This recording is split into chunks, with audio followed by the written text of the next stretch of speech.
Welcome back to the channel. நம்ம எஸ்கேனுடைய பராசக்தி படத்தோடைய லேட்டஸ்ட் அப்டேட் தான் இன்னைக்கு வீடியோவில் பார்க்க போகிறோம். இதெல்லாம் ஃபஸ்ட்டு பார்க்க போகிறது பராசக்தி படத்தோடைய கதை என்னோட தான் அப்படி மாதிரி சொல்லி ஒருத்தர் கேஸ் பண்ணிருந்தார் பார்த்தீங்களா. அவர் பராசக்தி படம் ரிலீஸ் ஆகக்கூடாது, தடை விதிக்கணுங்கிற மாதிரிலாம் அவர் சொல்லியிருந்தார். பட் கோர்ட் இப்போ தடையெல்லாம் விதிக்க முடியாது அப்படி மாதிரி சொல்லிட்டாங்க. ஸோ பராசக்தி படம் சொன்ன மாதிரி இந்த ஜனவரி 10 ரிலீஸ் ஆக போகுது. அது மட்டும் இல்லாமல் இந்த ஒரு படத்தோடைய சென்சார் இது என்ன ஆனிச்சு அப்படிமா நிறைய பேருக்கு ஒரு கேள்வி இருக்குது. ஸோ இந்த ஒரு படத்தோடைய லேட்டஸ்ட் அப்டேட் படி யூஏ சர்டிஃபிகேட் கொடுத்துருக்காங்க மாதிரி சொல்கிறாங்க. ஸோ குடியிலே இது ஆஃபீஸ்லாவும் அனௌன்ஸ் பண்ணிடுவாங்க. அது மட்டும் இல்லாமல் நாளைக்கு நம்மளுக்கு பராசக்தியோடைய ஆடியோ லான்ச் அப்படின்னு நடக்க போகுது.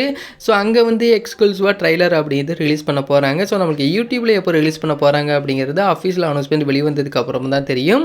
ஸோ நாளைக்கு ஆடியோ லான்ச் அப்படியே ரொம்ப கிராண்டாக நடக்க போகுது. அது மட்டும் இல்லாமல் இன்னும் ஒரு 3 பாடல் அப்படிங்கிறது பேலன்ஸ் இருக்குது. அந்த ஒரு 3 சாங்ஸுமே எந்த மாதிரி இருக்குது அப்படிங்கிறத நாளைக்கு பார்த்து தெரிஞ்சுக்கலாம். அண்ட் பராசக்தி படத்தோடைய ஆடியோ லான்ச்சுக்கான பாஸ் அப்படின்னு நிறைய பேர் கேட்டுக்கிட்டு இருக்காங்க. பட் இதோடைய ஆடியோ லான்ச்சுக்கான பாஸ் அப்படிங்கிற ரொம்ப டிமாண்டாக இருக்குது. ஸோ யாருக்கும் அவ்வளோ ஈஸியாக கிடைக்காது. ஸோ எனக்கு கிடச்சிருக்கு. கண்டிப்பாக நாளைக்கு போய் அந்த ஒரு ஆடியோ லான்ச் எந்த மாதிரிலாம் இருக்குங்கிறத கண்டிப்பாக ஒரு வீடியோவை எடுத்து நம்மளோட சேனலில் வீடியோ அப்படின்னு கண்டிப்பாக வரும். அது மட்டும் இல்லாமல் பராசக்தியோடைய ஆடியோ லான்ச் எப்படி நீங்கள் சன் டிவியில் டெலிகாஸ்ட் பண்ணலாம்ங்கிற மாதிரி சொல்லி தளபதி ஃபேன்ஸ் மறுபடியும் எப்பயும் போல் ஒரு மாதிரிக்கு புலம்பிக்கிட்டே இருக்காங்க. ஸோ இப்போ இந்த சண்டே விட்டுட்டாங்க அப்படின்னா நெக்ஸ்ட் நம்மளுக்கு சண்டேவே கிடையாது. படமே ரிலீஸ் ஆகிரும் சாட்டர்டே அப்படிங்கிறனால இந்த சண்டே தான் டெலிகாஸ்ட் பண்ணி ஆகணும். அது மட்டும் இல்லாமல் சன் டிவியில் எதுக்காக நீங்கள் பண்ணுறீங்க, சேட்டலைட் கலைஞர் டிவி கிட்ட தானே இருக்குது, நீங்கள் கலைஞர் டிவியில் பண்ண வேண்டியது தானே அப்படி மாதிரி கேட்டுட்டு இருக்காங்க. ஸோ மெர்சல் படத்தோடைய சேட்டலைட் ஜி தமிழ் தான் வாங்கியிருந்தாங்க. ஆனால் அதோடைய ஆடியோ லான்ச் அப்படின்னு சன் டிவியில் டெலிகாஸ்ட் பண்ணியிருந்தாங்க.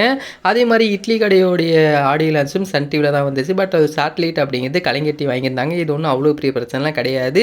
இதுக்கும் அவங்க டிஎம்கே தான் காரணம் சொல்லி மறுபடியும் புலம்ப ஆரம்பிச்சிட்டாங்க. அண்ட் நம்ம என்ன தான் சொன்னாலுமே கூட இது அவங்களால அவ்வளோ ஈஸியாக புரிஞ்சிக்கவே முடியல. ஸோ சினிமா பிஸ்னஸ்னால் என்ன, அங்கே உள்ளார என்னென்ன நடக்கும் எந்த விஷயமும் தெரியாமல் அவங்க சும்மா கண்ணை மூடிட்டு டிஎம்கே தான் காரணம்னு சொல்லி ஒரு பக்கம் கத்திக்கிட்டு இருக்காங்க. ஸோ நம்ம அதெல்லாம் கண்டுக்க தேவையில்ல. அண்ட் இந்த ஒரு வீடியோ உங்களுக்கு பிடிச்சிருந்தால் ஷேர் பண்ணுங்கள், லைக் பண்ணுங்கள், மறந்துடாம எங்களோட சேனலை சப்ஸ்கிரைப் பண்ணிங்க.